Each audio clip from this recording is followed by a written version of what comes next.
kita kesepakati. Jangan semuanya tiba-tiba mau berbeda, kemudian semuanya jadi berbeda, jadi bubar nanti NKRI ini.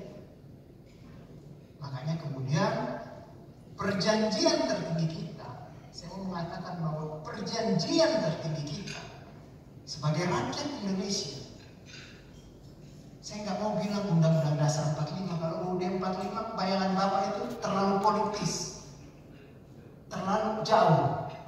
Jadi perjanjian tertinggi kita, orang bangsa Indonesia, ada orang Bugis seperti saya di situ, ada orang Papua, ada orang Ambon, ada orang Maluku, ada orang Medan, seluruh Indonesia sepakat bahwa daerah itu berwenang mengatur dan mengurus urusan pemerintahnya sendiri.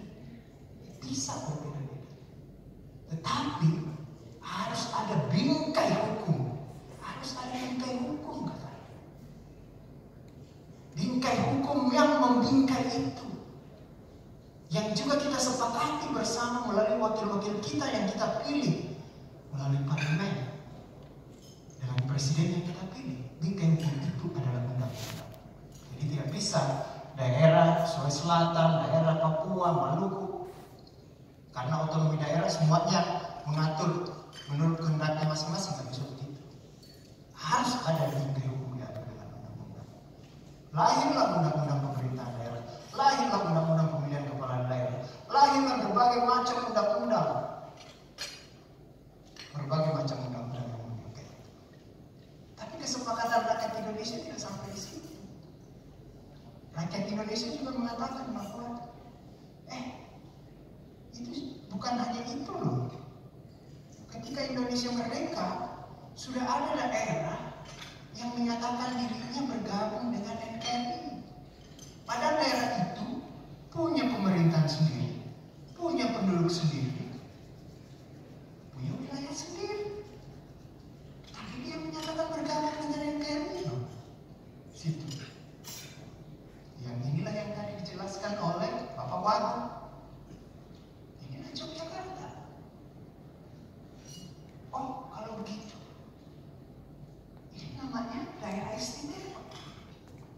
Dia menyatakan diri bergabung, kemudian ada komitmen yang terjadi di situ dengan NKRI yang seperti disebut sebagai ijab kabul. Seperti itu. Oh, ini ada namanya daerah istimewa, kata rakyat Indonesia. Terus tidak sampai di situ, rakyat Indonesia lagi mengatakan, suatu saat nanti ada lagi daerah yang lebih spesifik, namanya daerah khusus. Ini berbeda juga nih dengan daerah istimewa. Apa bedanya?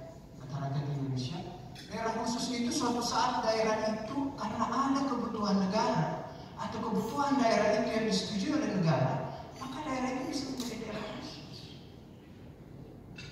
Siapa tahu suatu saat, kata rakyat Indonesia, negara ini udah bosan ibu kotanya di Jakarta, dia mau pindah, sehingga daerah baru itu akan menjadi daerah khusus. Entah konstruksinya bagaimana nanti, kata Indonesia, bisa saja Jakarta sudah tidak menjadi ibu kota, dia pindah, ternyata tidak betul dia di Penajam Pasar, terjadilah konstruksi. Dan dalam bingkai kesepakatan seluruh rakyat Indonesia, dia masuk pada bingkai daerah khusus, kemudian bernama Ibu Kota Nusantara. Jadi kalau daerah khusus itu apa, kata rakyat Indonesia? Daerah khusus itu karena ada kebutuhan, baik oleh negara atau daerah itu sendiri yang kemudian disetujui oleh negara, kemudian dia menjadi daerah khusus. Lalu kalau daerah istimewa apa, kata rakyat Indonesia?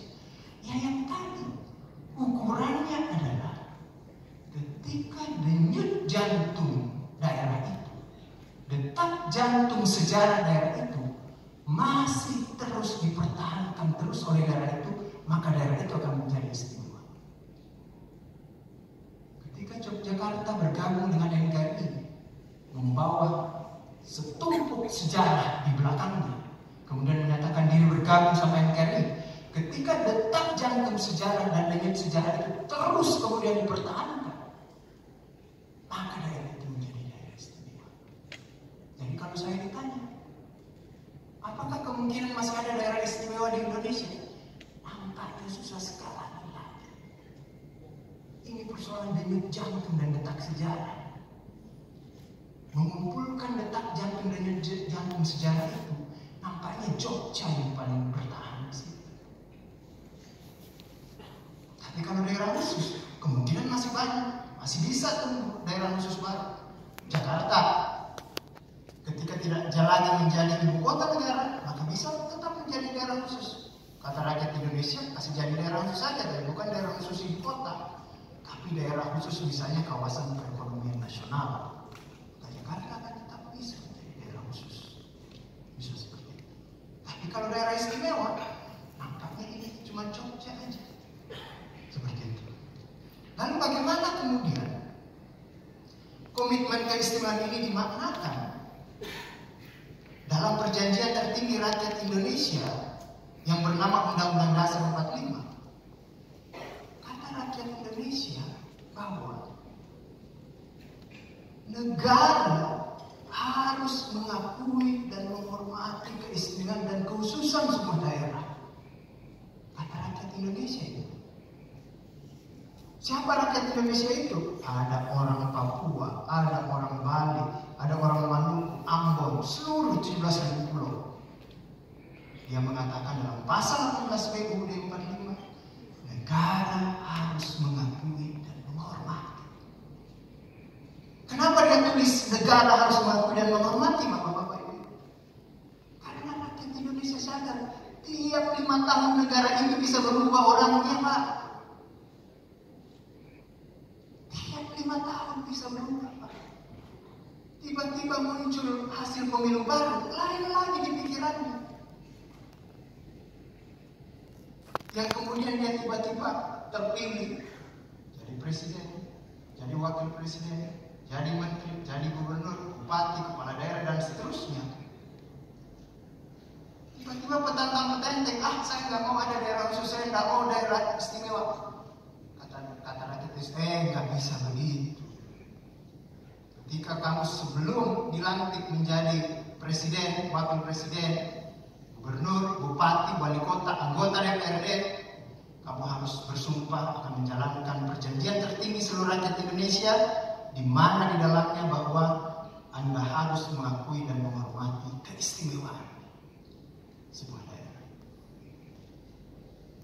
Inilah yang kita pakai, Pak. Inilah yang kita pakai, Bu. Ketika rancangan undang-undang keistimewaan ini, itu terjal sekali, Bapak-bapak Ibu. Seluruh Jogja hampir tutup dengan demonstrasi keistimewaan. Ketika pada saat itu ada indikasi untuk ada kekuasaan yang mau mematikan dari sejarah keistimewaan itu. Saya kira Bapak-bapak Ibu masih mengingat itu semua peristiwa itu 10 tahun lalu. Ketika perdebatan undang-undang keistimewaan, ya Pak Hasto ya, ketika peran kesultanan mau dipisahkan dari peran pemerintahan daerah, termasuk pertanahan, termasuk yang diperdebatkan oleh Pak Paulus tadi. Kata rakyat Indonesia, nggak bisa begitu. Bapak Presiden, Bapak anggota DPR, Anda melanggar undang-undang dasar kalau begitu. Anda melanggar perjanjian tertinggi kita kalau begitu. Kita ingatkan dia. Nggak bisa. Karena pasal 18B yang kami tulis, sebagai saya orang Bugis, kami sudah tulis di situ. Bapak Ibu suatu saat ada yang menjadi menteri dalam ruangan ini, ada yang menjadi anggota DPRD. Akui dan hormati keistimewaan dan kekhususan itu. Itu sudah amanah kami. Jadi keistimewaan ini bukan lagi karena kehendak semata amanah 5 September ijab kabul itu, bukan, Pak. Tapi sudah menjadi amanah seluruh bangsa Indonesia kepada Yogyakarta. Sudah menjadi amanah, jaga itu Bapak-bapak Ibu. Saya ini orang Bugis jauh sekali di Makassar ke Jogja sini, Pak. Orang Papua jauh sekali, orang Maluku, Ambon jauh sekali. Kami hanya bisa menitipkan jaga itu keistimewaan. Karena apa? Kami nulis pada perjanjian tertinggi dalam pasal 18B UUD 45 siapapun bapak-bapak, ibu-ibu dalam ruangan ini, ada yang menjadi presiden, ada yang menjadi bupati, gubernur, wali kota, jaga keistimewaan. Akui dan hormati, karena negara mengakui dan menghormati kita. Itulah esensi yang rakyat Indonesia sudah menulis itu. Apa yang harus dijaga oleh Jogja tentang keistimewaan yang saya katakan tadi adalah denyut jantung dan detak jantung sejarah keistimewaan itu. Itu yang bapak-bapak ibu harus jaga. Sederhananya, jangan sampai suatu saat orang datang ke sini ditanya Pangeran Mangkubumi itu siapa, nggak ada yang tahu bapak-bapak ibu. Orang tahunya nama jalan dekat tubuh di situ. Jangan sampai nggak ada yang tahu. Bisa jadi kalau bapak-bapak ibu dalam ruangan ini, saya yakin pada tahu semua. Tapi generasi-generasi kita ke bawah tentu tahu, Pak. Sekarang informasi itu 24 jam dalam kantong kita, Pak. Anak-anak kita. Kalau tidak pernah kita berikan dia sentuhan pengetahuan tentang sejarah keistimewaan, maka suatu saat dia akan lupa. Dan ketika itu lupa, maka rakyat Indonesia akan kecewa. Kenapa Jogja tidak menjaga itu?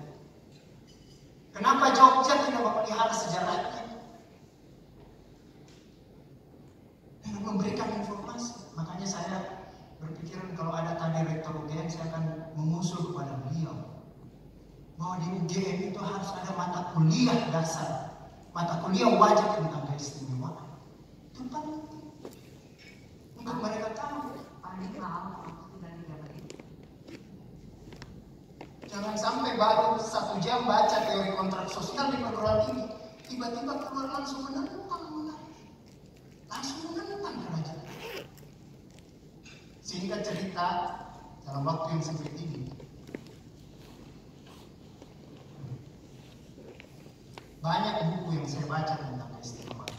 Hampir puluhan, lebih dari 50. Setiap saya baca, apa sih sebenarnya itu Yogyakarta, Diningrat? Saya membaca buku-buku, hampir sebagian besar menggunakan istilah perang suksesi. Ini maksudnya apa ini? Kok semua buku hampir membaca, hampir memberikan istilah sejarah Yogyakarta perang suksesi? Seolah-olah mau diberikan label bahwa ini adalah perang perebutan kekuasaan, lahirlah Yogyakarta Diningrat. Saya kok mulai berpikir, ini mungkin ini. Akhirnya saya dapatkan jawabannya dari puluhan buku. Saya dapatkan jawabannya dari sejarah terakhir Yogyakarta Diningrat, ditulis oleh Kisah dan Caraka Taman. Dan saya setuju jawabannya dari sini. Beliau mengatakan bahwa perang sukses itu adalah perspektif Belanda. Sebenarnya nggak begitu. Singkat cerita, saya ingat pelajaran SD saya. Belanda itu datang dengan politik divide et impera. Jadi kalau tragedi Pecina, kejadian Ponorogo, perebutan kekuasaan, itu orang diberantemin. Siapa yang berantemin? Itulah perusahaan terbuka bernama VOC di Eropa sana. Yang namanya VOC, perusahaan itu. Karena ini salah satu manuskrip sejarah, salah satu desain sejarah perekonomian. VOC ini salah satu perusahaan terbesar terbuka di Eropa. Seperti itu dia berlayar masuk ke sebuah daerah. Dan hambatan untuk menguasai ekonomi sebuah negara atau daerah adalah hambatan dari kekuasaan. Tadinya dia datang mau dagang, tapi susah masuk. Mulailah bawa berdiri, mulai bawa senjata, mulai bawa pasukan. Ada tentara yang datang di sini. Dan cara menguasai sumber-sumber ekonomi di situ adalah kuasai daerah itu. Ketika untuk menguasai daerah itu kan tidak mudah, Pak. Singkat cerita tidak mudah. Termasuk sekarang. Kalau sekarang kan semua daerah itu sudah mulai kerjasama, negara sudah mulai kerjasama, G7, G20, kerjasama multilateral terhadap perdagangan. Dulu nggak ada. Pokoknya kita masuk ambil anaknya, ambil sumber daya ekonominya, itu dengan kekerasan. Tapi dengan kekerasan senjata tidak cukup, habis-habisan juga. Caranya adalah taklukkan kerajaan itu. Bagaimana cara menaklukkannya? VOC pintar. udah berantemin aja. Cara yang paling klasik dan sampai sekarang itu dipakai dan sampai kapan berantemin orang di dalam. Inilah buku sejarah Davide Impera di sini. Diberantemin lah di sini. Semua, termasuk di seluruh kerajaan Nusantara. Berantem lah. Entah berebutan kekuasaan, entah apa jadinya. Seperti itu. Kalau berantem pecah, dikuasailah di situ pundi-pundi perekonomian. Singkat cerita, diberantemin lah kemudian salah satu kerajaan Mataram, tragedi pecinan, dan seterusnya.